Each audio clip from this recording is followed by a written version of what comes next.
So now that you're finally done with the Twilight Saga, what's the biggest thing you're going to miss, and what's the one thing that you're glad to put behind you? I think anything such a huge part of being an actor is kind of doing a new movie and you feel like you're in a totally alien territory, and then you get to know people and then that's it and it's done, over. And you've either messed it up or haven't. It doesn't really make any difference afterwards. But with Twilight, being able to go back and try and fix parts of the character that you didn't like the way he performed, or you can have it. You can do that to a certain degree, which is nice. What am I glad to leave behind? I don't know, just the obvious thing, putting on 2 hours of makeup every single day. It's incredibly annoying. Bella gets to kick some ass in this. Yeah. She's like a superhero. Is that fun to step into? Yeah, I like to kick some ass. I don't know, I've been sitting around for 3 years watching everybody else do it, and like picking and choosing little things that I like. It's like, ooh, I like what she's doing. Oh, I really like what he's doing. And then I got to play the human version of Bella for, years, and so it wasn't like an enormous leap for me. It was really just the next step of her growth, and no, it felt really good. It felt really good to like let her loose a little bit. I'm hearing from a lot of people the thing they didn't mind giving up was the contacts and makeup. Is that something that you were excited to have a chance to try in this? I was really, really excited about the contacts because I thought that I understood contact land. I have brown contacts for the entire series, and then the switch is awful though, to be honest. It's like you got like full tunnel vision. They stick more. They kind of close you down in a way as well. It's like you can't see, and so you feel like you can't really be seen. And as an actor, obviously, what you're trying to do is open up.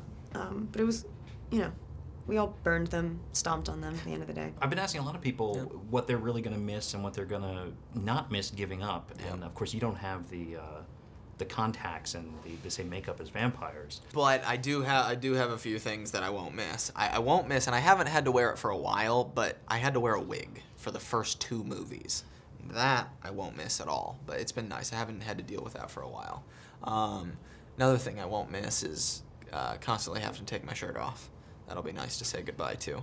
And then and some of the weather conditions we had to film in. I won't miss the cloudy and gloomy and the rain and all that stuff. One of my favorite moments in this was that you take your shirt off, but you do it for Billy Burke. Yes, exactly. Which is a great scene. It is a good scene. It turned out well because I was nervous. Trust me. That scene was funny, awkward to shoot, but it turned out really well. One of the fascinating things watching the films is that you have a character that has changed over several films in ways that you probably can't even estimate. Do you find, looking at your performances, that you pick up on things? Yeah, I mean, he's quite a canvas, Edward. I mean, because he's got so many constants in it, which is weird. I mean, normally you can only really relate it to like playing a superhero, but a superhero kind of generally doesn't.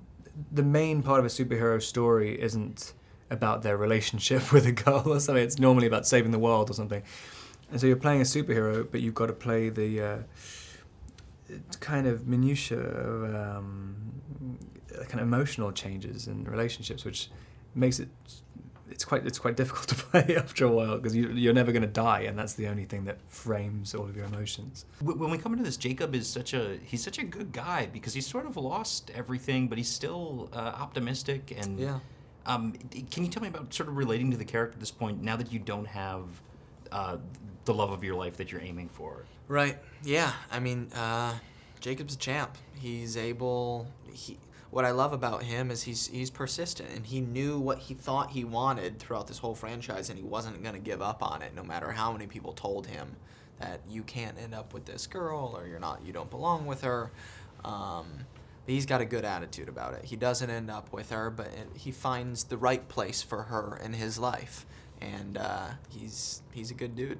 I wanted to ask about meeting Mackenzie Foy for the first time too, who is amazing. I was really nervous when I first met her. I started off when I was really young as well, and it can be, being a kid actor, being around other kid actors, I was always looking around going like, God, these kids are really weird. Why? I find that a lot of, the reason a lot of kids want to be an actor is because they want to be like in the center of attention and sort of be like, look at me, and you know, the fake smiles are like running wild, and she just is so not like that. I mean, when she says that she wants to be a movie director, I'm like, okay, cool, when are you going to call me for a job? She's really fantastic. I mean, beyond being professional, she's just like really true. She's a good person. I don't know how they found this girl, but she is just tremendous. And when everybody met her, everybody just fell in love with her. She is such an awesome girl, so happy. I mean, just when she would show up to set, it brought a whole different vibe that we've never had before.